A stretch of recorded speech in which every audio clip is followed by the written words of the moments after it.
ഈശോപ്പനും അമ്മ മാധവനും കോടാനും കൂടി നന്ദി പറയുന്നു. എൻ്റെ പേര് മനു, എൻ്റെ വീട് തൃശ്ശൂർ. ഞാൻ വിദേശത്തേക്ക് പോകാനായിട്ട് കുറേ ഇൻ്റർവ്യൂ ടെസ്റ്റുകളൊക്കെ അടിച്ചു. പക്ഷെ ഒന്നും ശരിയാവുണ്ടായിരുന്നില്ല. ഒന്നല്ല രണ്ടല്ല 10-20 എണ്ണമായി അടിച്ച് നിൽക്കായിരുന്നു. പക്ഷെ ഒന്നും ശരിയാവും. ഞാൻ ലാസ്റ്റ് ഉടമ്പടി എടുക്കേണ്ട അവസ്ഥ വന്നു. ഉടമ്പടി എടുത്തു. 20-ാം പക്കം ഉടമ്പടി എടുത്ത് 20 ദിവസം കഴിഞ്ഞപ്പോൾ എനിക്ക് ഇൻ്റർവ്യൂ ഞാൻ ഫസ്റ്റ് ഇൻ്റർവ്യൂ തന്നെ ഞാൻ പാസ്സായി. ഉടമ്പടി എടുത്ത് ഫസ്റ്റ് ഇൻ്റർവ്യൂ തന്നെ ഞാൻ പാസ്സായി. അതിനേക്കാൾ മുന്നേ ഞാൻ 10-20 ഇൻ്റർവ്യൂ അടിച്ചുകൊണ്ടിരിക്കുന്ന വ്യക്തിയായിരുന്നു. എന്നിട്ട് അതിൽ കിട്ടാൽ ആൾക്കാരൊക്കെ പിന്നെ ലാസ്റ്റിനെ കളിയാക്കി തുടങ്ങി. എൻ്റെ ഒപ്പം പഠിച്ചു പോയ ബാച്ചുകാർ വേറെ പഠിക്കാൻ ചേർന്ന് തുടങ്ങി. കഴിഞ്ഞിട്ട് ചിലവർ പുറത്തേക്ക് പോയി തുടങ്ങി. അങ്ങനെ 2-3 ബാച്ചുകാർ എൻ്റെ ഒപ്പം പഠിച്ചു പോയവർ തന്നെ 2-3 ബാച്ചുകാർ മാറി വന്നു തുടങ്ങി. മാറി വന്ന് എനിക്ക് പിന്നെ എന്നെ അറിയാത്ത ആൾക്കാർ ആരും ഇല്ലാണ്ട് കോളേജിലായിട്ട് ലാസ്റ്റ് വരുന്നവർക്കൊക്കെ എന്നെ അറിയാം. ഇങ്ങനെ ലാസ്റ്റ് ഇപ്പോൾ ഞാൻ ഉടമ്പടി എടുത്തു, എനിക്ക് കിട്ടി. ഞാൻ പഠിച്ചതെന്ന് പറഞ്ഞു കഴിഞ്ഞാൽ വെൽഡിങ്ങാണ് ഞാൻ പഠിച്ചത്. ടിഗ് മിഗ് ആർക്ക് റോബോട്ടിക്ക വെൽഡിങ് പഠിച്ചു. പക്ഷേ എന്ന് പറഞ്ഞു കഴിഞ്ഞാൽ കുറേ വിഷമങ്ങളുണ്ടായിരുന്നു. ഉടമ്പടി എടുക്കുമ്പോൾ ഭയങ്കര ബുദ്ധിമുട്ടുകളായിരുന്നു. മാതാവിനോടൊക്കെ എല്ലാ ദിവസവും സങ്കടങ്ങളൊക്കെ പറയലും എല്ലാ ദിവസവും പള്ളിയിൽ പോകുന്നുണ്ടായിരുന്നു. ഞാൻ അതുവരെ ഞാൻ വിശ്വാസമില്ലായിരുന്നു. എനിക്ക് ദൈവത്തിലൊരു വിശ്വാസം ഉണ്ടായിരുന്നില്ല. ദൈവം ഉണ്ടോയെന്ന് തന്നെ ചോദിക്കുമ്പോൾ ദൈവമില്ല ഞാൻ പറയുന്ന ആളായിരുന്നു. ഉടമ്പടി എടുത്തതിന് ശേഷം ദൈവത്തിൽ വിശ്വസിച്ചു. എല്ലാ ദിവസവും ബൈബിൾ 1/2 മണിക്കൂർ ബൈബിൾ എത്തിച്ചു, പ്രാർത്ഥിച്ചു, കുടുംബ പ്രാർത്ഥനയിൽ ഏർപ്പെട്ടു, കുമ്പസാരിച്ചു. സെപ്റ്റംബർ 22-ാം തീയതിയാണ് ഞാൻ പാസ്സായത്. അത് കഴിഞ്ഞിട്ട് ഒക്ടോബർ 22-ാം തീയതി അച്ഛനിവിടെ ചൊവ്വാഴ്ച ധ്യാനത്തിൽ വിളിച്ചു പറഞ്ഞു. 6-ാം തീയതി സമയ ഇതിൽ കുടുംബം രക്ഷപ്പെടും. അങ്ങനെ 6-ാം തീയതി ഡേറ്റായി സംബന്ധിച്ചുള്ള കാര്യങ്ങൾ നടന്നു കിട്ടുമെന്ന് പറഞ്ഞപ്പോൾ ഞാൻ ഈ ധ്യാനം ലൈവായിരുന്നു കാണുന്നുണ്ട്. അതൊക്കെ കണ്ടപ്പോൾ ഞാൻ പറഞ്ഞു എന്നെയാവില്ല, വേറെ വല്ല ആർക്കാരും പറയുണ്ടാവുക. അതൊക്കെ ഞാൻ കണ്ടപ്പോൾ അത് കഴിഞ്ഞിട്ട് ഞാൻ വീട്ടിലൊരു 6 മണിക്ക് ഇങ്ങനെ സമയത്ത് ഏജൻസി എന്നെ വിളിച്ചിട്ട് പറഞ്ഞു, ഇടാ നിൻ്റെ മെമ്മോ കാർഡ് വന്നിട്ടുണ്ട്. ബാക്കി കൂട്ടത്തിലുണ്ടായിരുന്ന ഒരു 3-4 പേർക്കും ഇപ്പോഴും മെമ്മോ കാർഡ് വന്നുള്ളൂ. ഇപ്പോഴും അവർക്ക് വിസ കാര്യങ്ങളൊന്നും ശരിയായിട്ടില്ല. ഇതൊരു 2 പേർക്കാണ്ട് വിസ വന്നിട്ടുണ്ട്. അതെന്ന് പറഞ്ഞാൽ ഏറ്റവും ഫസ്റ്റ് വിസ വന്നത് എനിക്കാണ്. വിസയും വന്നു, മെമ്മോ കാർഡ് വന്നു, എല്ലാം വന്നു. ഞാനിനി ഈ വരുന്ന ഞായറാഴ്ച ഞാൻ ഇപ്പോൾ പോവും. ഞാൻ ചെയ്ത പ്രേക്ഷിത പ്രവർത്തനം എന്ന് പറഞ്ഞു കഴിഞ്ഞാൽ പത്രങ്ങളൊക്കെ ആൾക്കാർക്ക് കൊടുക്കും. പിന്നെ സ്റ്റാറ്റസും കാര്യങ്ങളൊക്കെ ആയിട്ടിട്ട് ഇങ്ങനെ ആൾക്കാരെ ഇങ്ങനെ അറിയിക്കും കാര്യങ്ങൾ. ഹോസ്പിറ്റലിൽ പോയിട്ട് എൻ്റെ വീട്ടിൽ നിന്നായാലും അയൽവക്കത്തു നിന്ന് പോയിട്ട് പൊതിച്ചോറൊക്കെ വാങ്ങിച്ചിട്ട് ഞാൻ പുതുക്കാട് ഹോസ്പിറ്റലിലേക്ക് കൊടുത്തു. അപ്പോൾ അവിടെ കൊടുത്തപ്പോൾ അവിടുത്തെ ആൾക്കാർ പറഞ്ഞു, ഇത് നിങ്ങളിങ്ങനെ പൊതിച്ചോറ് അവിടെ നിന്ന് ഇവിടുന്ന് കൊണ്ട് തരുന്നത് വാങ്ങാൻ പറ്റില്ല. അവിടെ ഓൾറെഡി LDFകാർ പൊതിച്ചോറ് കൊടുക്കുന്നുണ്ട്. അപ്പോൾ എൻ്റെ സ്വീകരിക്കാൻ പറ്റില്ല എന്ന് പറഞ്ഞു. അപ്പോൾ ഞാൻ 2-3 പ്രാവശ്യം ഞാൻ എന്നിട്ട് അവിടെ നിൽക്കുന്ന രോഗികൾക്ക് തന്നെ അവർ അറിയാണ്ട് ഞാൻ കൊടുത്തു.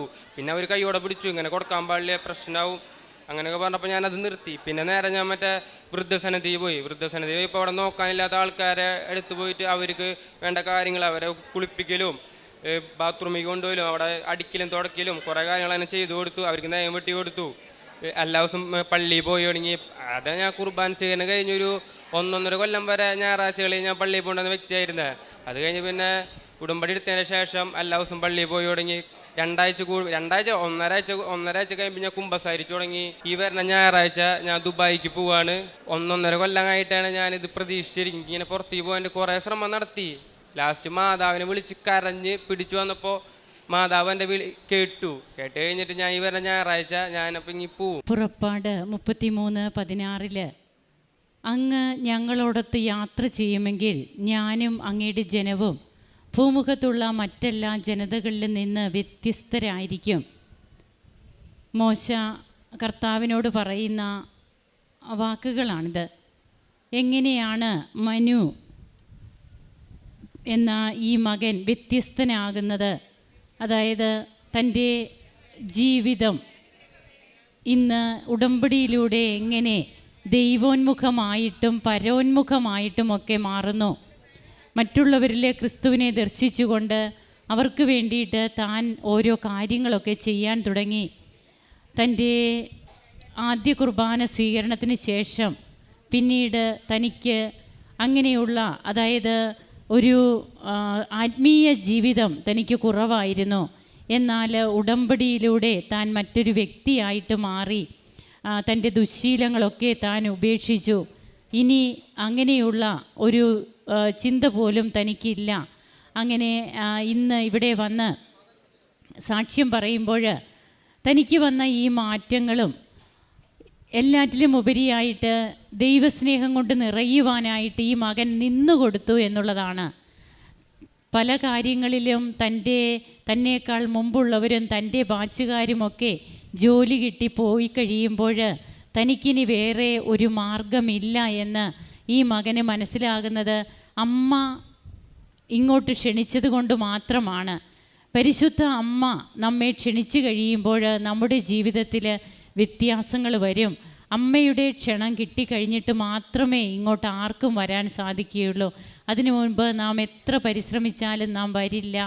അതൊക്കെ അനുഭവ സാക്ഷ്യങ്ങളിൽ നിന്ന് തന്നെ വ്യക്തമാണ്. എത്രയോ സാക്ഷ്യങ്ങളാണ് നമുക്ക് അങ്ങനെയൊക്കെ ഇവിടെ പറഞ്ഞിട്ടുള്ളത്.